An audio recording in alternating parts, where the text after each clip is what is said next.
भारत में जो मूल निवासी बहुजनों को आपस में लड़वा रहे हैं, विशेषकर चमार चूढ़ों को आपस में भिड़वाने का जो काम कर रहे हैं और उनको बहका रहे हैं, ये लोग जो हैं ये आर्य लोग हैं और ये लोग भारत के लोकतंत्र को ख़त्म कर चुके हैं। इनकी बहकाओं में बिल्कुल भी नहीं आए, क्योंकि ये वही लोग हैं जो कि डॉक्टर भीमराव अंबेडकर को उनके समय में 1952 ईस्वी का लोकसभा का चुनाव और 1954 ईस्वी का लोकसभा का चुनाव वो हरा चुके थे। और ये जो लोग हैं ये नहीं चाहते कि भारत का जो लोकतंत्र है वो जिंदा रहे। और यहाँ जो है जो 90% जो लोग हैं वो इनसे परेशान हैं। यहाँ की जो सरकारी जो संस्थान है, चाहे स्कूल हो, अस्पताल हो, कॉलेज हो, वहाँ पर देखने को मिल रहा है कि किस तरह से वहाँ पर अव्यवस्था है। ये लोग नकलियाँ डिग्री बांटने वाले लोग हैं, ये अंकों की चोरी करने वाले लोग हैं। और ये जो सारा जो काम है ये सिर्फ वोटों की चोरी करने के कारण से हो रहा है, क्योंकि ये इस देश की डेमोक्रेसी को हाईजैक कर चुके हैं। ये लोग आज भी नहीं चाहते हैं कि जो है जो बैकवर्ड क्लास का समाज है, शेड्यूल कास्ट का है या महिलाएं हैं, कहीं पर भी जो है ये ट्रू लीडरशिप नहीं चाहते हैं। ये नहीं चाहते कि शेड्यूल कास्ट के अंदर कोई भी जो नेता है वो सच्चा नेता हो। वो चाहते हैं गुलाम और कठपुतली नेता पैदा हों। जैसे डॉक्टर अंबेडकर को ये कठपुतली बनाना चाहते थे और इसीलिए उन्होंने हरा दिया। और उनको जो पीए जो था काजलोरकर, उसको इन्होंने जो है चुनाव जिताया था, जो डॉक्टर अंबेडकर को हरा सकते हैं। तो ये आप जो लोग हैं वो तो किस खेत की मूली हैं। जिस देश के संविधान निर्माता को ये दो दो बार चुनाव में हरा चुके थे। तो आज सब लोगों को मिलजुल करके ये देखना है कि भाई भारत के अंदर आज 21वीं सदी का भारत बन गया है और आज भारत आगे बढ़ रहा है। तो भारत में जो चमचागिरी की जो राजनीति है वो ख़त्म होनी चाहिए। क्या ये बुरा नहीं है कि इस देश के अंदर महिलाओं का नेता वो होगा जिसको यहाँ पर जो गुंडे पुरुष चाहेंगे। महिलाएं जिस महिला को चाहेंगी वो लीडर नहीं बनेगी। जिस महिला को महिलाएं चाहेंगी वो नेता नहीं बनेगी। महिला नेता बनेगी? वो महिला जो उसको पुरुष चाहते हैं वो महिला बनेगी। तो ये गुलाम नेतृत्व के जो चीज़ें हैं यही लोग लेकर के आए हैं। आज ट्रू लीडरशिप क्यों नहीं हो रही है? ये लोग नहीं चाहते हैं कि भाई इस देश के अंदर ट्रू लीडरशिप हो, चाहे वो शेड्यूल कास्ट का मसला हो, चाहे बैकवर्ड क्लास के अंदर हो, चाहे यहाँ पर माइनॉरिटीज़ के अंदर हो। ये जो लोग हैं नेताओं को गुलाम बना लेते हैं। तो इन्होंने जो लोकतंत्र को हाईजैक करके रखा हुआ है। आज क्यों नहीं ये बैलेट से चुनाव चाहते हैं? ये घटिया दलील देते हैं कि आज डब्बों को उठा लेंगे, बैलेट बॉक्स की रक्षा नहीं होगी। अरे कमाल की बात है कि 78 साल की आज़ादी के बाद में जो देश अपने बैलेट बॉक्स की रक्षा नहीं कर सकता है, अपने जो बैलेट के जो डब्बे हैं उनकी रक्षा नहीं कर सकता है, वो देश बॉर्डर की रक्षा करने की बात कर रहा है। वो पाक बॉर्डर की इंडो पाक बॉर्डर की रक्षा की बात कर रहा है। वो बांग्लादेश इंडिया के बॉर्डर है उसकी रक्षा की बात कर रहा है। वो बॉर्डर की रक्षा क्या खाक करेगा जब वो अपने बैलेट बॉक्स की जो रक्षा नहीं कर सकता है और जो अपने यहाँ पर निष्पक्ष चुनाव नहीं करा सकता है और जो असामाजिक तत्व हैं, गुंडे हैं, उनको वो रोक नहीं सकता है। तो ये बदमाश लुटेरे लोग हैं, ये इस देश के अंदर निष्पक्ष चुनाव नहीं चाहते हैं। और इसीलिए जो सुप्रीम कोर्ट के जो जज हैं जिन्होंने ईवीएम के पक्ष में फैसला दिया है और बैलेट के खिलाफ में फैसला दिया है वही जज हैं। उन्होंने क्रीमी लेयर का जो है कॉन्सेप्ट ला करके लोगों को आपस में लड़वाने का काम किया है और यहाँ पर जो ये वर्गीकरण का काम किया है। तो ये गुमराह कर रहे हैं। क्यों नहीं ये जो हैं जो बैकलॉग है उसको पूरा करें? आज ये जान करके आपको ताज्जुब होगा कि भारत के अंदर कई करोड़ों का बैकलॉग है। जैसे कि यहाँ के जो मिशन जय भीम के जो लोग हैं, भानु प्रताप जी और एडवोकेट महमूद प्राचा जी, ये कहते हैं कि यदि ये शेड्यूल कास्ट के लोगों को यदि बैकलॉग भर करके नौकरियां देंगी तो यहाँ पर करोड़ों करोड़ों रुपए जो है शेड्यूल कास्ट के लोगों को मिलेंगे। लेकिन ये इनका मकसद ये नहीं है, इसलिए इनकी गुमराही में नहीं आने का है। और इनको कहना है कि भाई आप बैलेट से चुनाव कराओ, कि जो जज यहाँ पर जो इस तरह के गलत फैसले देता है और सरकार को वापस लेने पड़ते हैं, तो वो जज क्या बैलेट के खिलाफ में फैसले नहीं देगा?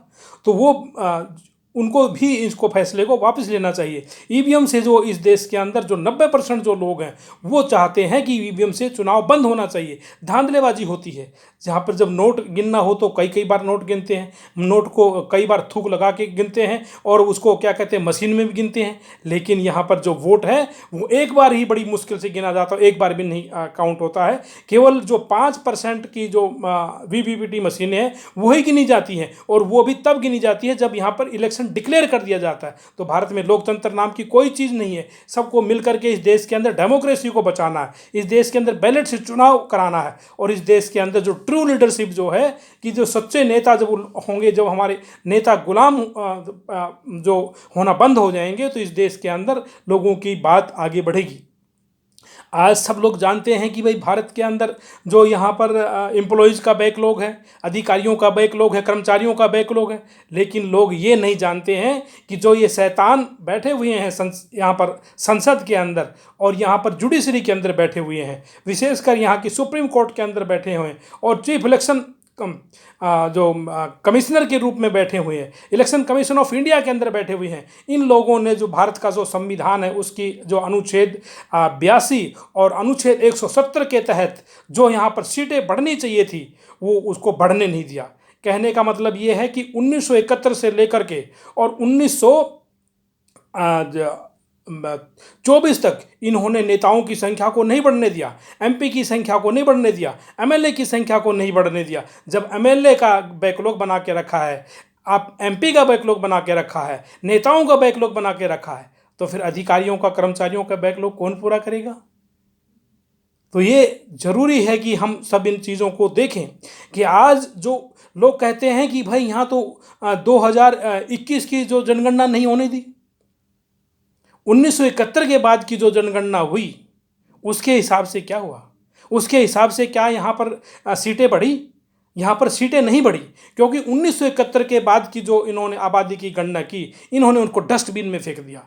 1981 की, 91 की, 2001 की, 2011 की, और ये कहते हैं कि भाई 2011 के बाद में 2 शेड्यूल कास्ट की जो आबादी थी उनको तो इन्होंने मतलब कि उसका संज्ञान ही नहीं लिया। तो ये लोग छलिया लोग हैं और इस देश के अंदर लोकतंत्र को तार तार कर रहे हैं। जब 1971 के बाद की जब आबादी हुई, उसकी गणना की, तो उसके हिसाब से जब आपने नेताओं की संख्या को ही नहीं बढ़ाया, या स्कूलों को नहीं बढ़ाया, कॉलेजों को नहीं बढ़ाया, यहाँ के जो विद्यार्थी जो लोग हैं, जो डॉक्टरी का जो सपना देखते हैं, इंजीनियरिंग का सपना देखते हैं और दूसरे सपने देखते हैं, वो बेचारे सुसाइड कर लेते हैं। क्यों? क्योंकि उनको उतने मेडिकल कॉलेजेस नहीं मिलते हैं, उनको इंजीनियरिंग कॉलेजेस नहीं मिलते हैं। और अभी देखा कि किस तरह से सारे एग्जामों के अंदर नकल हो रही है, चीटिंग हो रही है, और यहाँ पर बड़े बड़े लोग की रकम लेकर के, और जो पैसे वाले जो लोग हैं वही हैं। आज प्राइवेट के अंदर कितना बुरा हाल कर दिया है कि जो मेडिकल कॉलेज के अंदर जो 70 लाख देगा, 80 लाख देगा, करोड़ रुपए देगा, उसी का दाखिला होगा। और अब जो अभी जो एग्ज़ाम चल रहा है, अब ये अगस्त का महीना 2024 के अंदर दिल्ली के अंदर चल रहा है, वहाँ कॉलेजेस के अंदर कैसे लोगों को यहाँ पर दाखिला मिलेगा? जो लोग चोरी से यहाँ पर 90% नंबर करवा लेते हैं, 100% नंबर करा लेते हैं और कहते कट ऑफ बहुत ज़्यादा हाई चली गई, तो बेचारे कहाँ जाएंगे? तो इन देशद्रोहियों ने, इस विदेशी लोगों ने, आर्य लोगों ने इस देश के अंदर लोकतंत्र को समाप्त करके रखा है। इसलिए सब लोगों को आपस में मिल करके इनको सत्ता से हटाना है। जैसे मान्यवर कांशीराम जी ने यहाँ मूवमेंट शुरू किया था कि भाई इस देश के अंदर सभी लोगों को सभी क्षेत्रों के अंदर भागीदारी देनी है, हर जाति के लोगों को यहाँ पर भागीदारी देनी है। लेकिन यहाँ पर लगता है कि कुछ अपने आप को देशभक्त कहने वाले जो लोग हैं और देशभक्त की ताल ठोकने वाले जो लोग हैं वही गरीबों के खिलाफ में हो गए। आपको देखने को मिलेगा कि बहुत सारे ऐसे क्षेत्र हैं जहाँ पर जब यहाँ पर शेड्यूल कास्ट का सरपंच बनने की बारी आती है, तो वहाँ पर जो शेड्यूल कास्ट का जो गाँव है पूरा, जिसके अंदर 400 आबादी यहाँ पर चमारों की है और 2 घर धाड़कों के हैं या चूड़ों के हैं, तो उस चूड़े को या धानक साहब को, चूड़ा साहब को सरपंच बना दिया जाता है, और उसकी मोहर को किस तरह से ये लोग, ये दरिंदे लोग, ये देशद्रोही लोग उसको मोहर को जेब में डालते हैं। तो ये लोग आपका भला चाहेंगे? इन लोगों ने इस देश के अंदर इतनी गंदगी फैला दी है कि आप उसको जो है दूर करने में जो है आपको बहुत बड़ा टाइम लगेगा, और आप लोगों को इन चीज़ों को सुधारना है, क्योंकि जो दूसरे जो लोग हैं वो यहाँ पर लूट रहे हैं इस देश को। इस देश के अंदर उन्हीं लोगों के खेत हैं, 20-20 किले, 100-100 किले, 50-50 किले, कई अरबों खरबों की उनके पास में संपत्ति है। इसी तरह से वो चारों तरफ बैठ गए हैं, और यही जो लोग हैं, यही जो है आज इतना जो धन इकट्ठा कर गए हैं कि इनके देखोगे कि आप जब कहीं इनके जब कोई रेड पड़ती है तब देखते हैं किस तरह से इनके घरों के अंदर नोट निकलते हैं। कैशलेस इंडिया करने वाला जो प्रधानमंत्री जी है, उनसे पूछो कि क्या इंडिया कैशलेस हुआ? जब कैशलेस ही नहीं होना तो फिर काहे के लिए आप ढिंढोरा पीटते हैं? ये आज जगह जगह पर आप देखते हैं कि इन लोगों के पास में इतना ज़्यादा कैश है, और हमारे जो लोग हैं वो बेचारे इलाज के कारण से दम तोड़ जाते हैं, और यहाँ अपने बच्चों को पढ़ा नहीं पाते, और यहाँ पर अपना सपना साकार नहीं कर पाते। इस देश के लोग विदेशों के अंदर जा रहे हैं, चाहे वो कोई भी कंट्री हो, उस कंट्री के अंदर 20-20, 30-30 हज़ार की संख्या में लोग गए हुए हैं। और विशेषकर ये तो इंग्लैंड में जाना तो नहीं भूलते हैं, जहाँ पर कि देशभक्तों ने जिन अंग्रेज़ों को मार मार भगाया था, अमीरों के बच्चे वहीं जा रहे हैं, वहीं पर जा कर के एजुकेशन ले रहे हैं, नौकरी ले रहे हैं। तो ये क्या हो रहा है? एक तरफ देशभक्ति के गीत गा रहे हो और कहते हो हमने आज़ादी की वर्षगांठ मना ली, और दूसरे वहाँ जा कर के आप अपने मतलब कि पैसे को ठिकाने लगा रहे हो, वहीं पर मनी लॉन्ड्रिंग कर रहे हो, और खुद मतलब कि जा कर के वहाँ बड़े मस्ती से रह रहे हो। तो ये लोग जो हैं इस देश के अंदर लोगों को गुमराह कर रहे हैं। तो इनके जो झांसे में नहीं आना है, आपस में नहीं लड़ना है, आपस में प्यार प्रेम से रहना है, और मिलकर के सत्ता में आना है, और सत्तासीन होकर के जो चुटकी भर जो लोग हैं, 10% से भी कम संख्या के अंदर जो लोग हैं, और इस पूरे देश के अंदर गंद फैलाए हुए हैं, भगवान देवता के नाम में लोगों को लड़वा रहे हैं, और यहाँ पर इनके पास कोई मुद्दे नहीं है, और ये मुद्दा विहीन राजनीति करते हैं इस देश के अंदर। जब यहाँ पर 1 अगस्त 2024 को जब से यहाँ के सुप्रीम कोर्ट ने जो यहाँ पर ये असंवैधानिक फैसला दिया, लोगों को लड़वाने का फैसला दिया, तब से इस देश के अंदर ऐसा लगता है कि सभी प्रांतों के अंदर जो बलात्कार की घटनाएं बहुत ज़्यादा हो रही हैं, और जो इस मुद्दे को डाइवर्ट करने के लिए ऐसा हो रहा है। जब अभी चुनाव आ रहा है विधानसभा का, तो इसके अंदर देखना है कि जो मूल निवासी बहुजन समाज की जो पार्टियाँ हैं, जो निर्दलीय जो लोग हैं, उनको जिता देना है। लेकिन जो ये मनवादी जो लोग और इनके जो दलाल जो लोग हैं, जो अपने आप को वैसे तो बैकवर्ड का कहेंगे, और फटाफट इनकी चिलम भरने के लिए तैयार हो जाते हैं, इनकी दलाली और गुलामी करने के लिए तैयार हो जाते हैं। ऐसे जो आरक्षण का जो बिल फाड़ने वाले जो लोग हैं, हमारे जैसे लोगों के अंदर बहका करके उनको बिल फड़वाने के लिए तैयार कर देते हैं, और जो गिरगिट की तरह से रंग बदल देते हैं। ऐसे लोगों से सावधान रहना है, और इस देश के अंदर चुनाव सुधार कराना है, क्योंकि जब तक चुनाव सुधार नहीं कराएंगे तब तक आपकी भागीदारी सत्ता के अंदर नहीं होएगी, और आपको शासन सत्ता के अंदर भागीदारी लेनी है। इसके लिए प्रयास करना है, क्योंकि जब आप मुख्य चीज़ को वश में कर लेंगे तो जो छोटी मोटी चीज़ जैसे आरक्षण छोटी मोटी चीज़ है, ये तो आपको अपने कंट्रोल में आ जाएगी। जब आप लोगों की संख्या ज़्यादा है तो आप लोगों की रैलियां बड़ी हो रही हैं, लेकिन उसके बावजूद भी आप जीत नहीं पा रहे हैं, और आप लोग हुक्मरान नहीं बन पा रहे हैं। इसीलिए जो लोग ईवीएम से जीते हैं,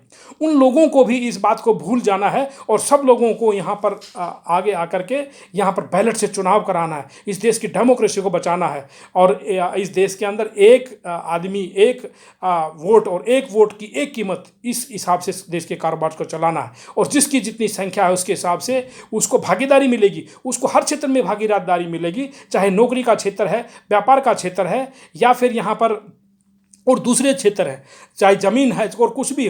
बहुत सारी चीज़ें ऐसी हैं कि जो कि यहाँ पर इन लोगों ने ये दबा करके रखी हुई हैं, और ये लोग जो हैं आगे नहीं आ रहे हैं, ये लोग गुमराह कर रहे हैं। इसलिए इनके बहकाव में नहीं आना है, और अपने आप को मजबूत बना के रखना है, अपनी एकता को बना के रखना है। इसके साथ मैं चाहता हूँ कि भाई मैंने आपका काफ़ी समय लिया है, लेकिन ये बातें बताना बहुत ज़रूरी है। और विशेषकर इस बात का ध्यान देना है कि 1971 के बाद की जितनी भी आबादी की गणना हुई है, उसके हिसाब से इन्होंने यहाँ पर नेताओं की संख्या को नहीं बढ़ने दिया। यहाँ पर कम से कम 4000 यहाँ पर एमपी की संख्या होनी चाहिए थी। जैसे कि जो इंग्लैंड है उसके अंदर number of the members of the House of the Commons और members of the House of the Lords की जो संख्या है वो 1500 के आसपास है, और जबकि उनकी आबादी 7 करोड़ है।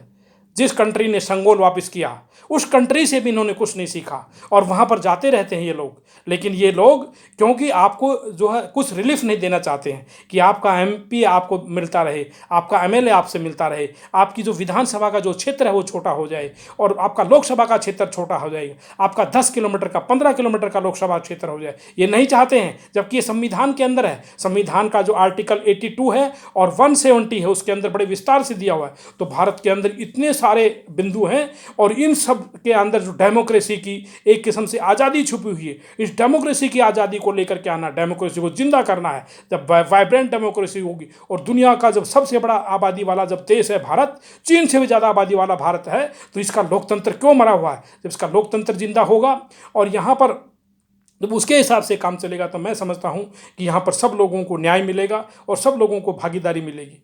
इस वीडियो को शेयर करें, इसको लाइक करें और इसको फैलाएं सबको। जय भीम, जय भारत, नमो बुद्धाय, खुदा हाफिज़। मैं डॉक्टर आर के बोथ, सोशल एक्टिविस्ट, दिल्ली।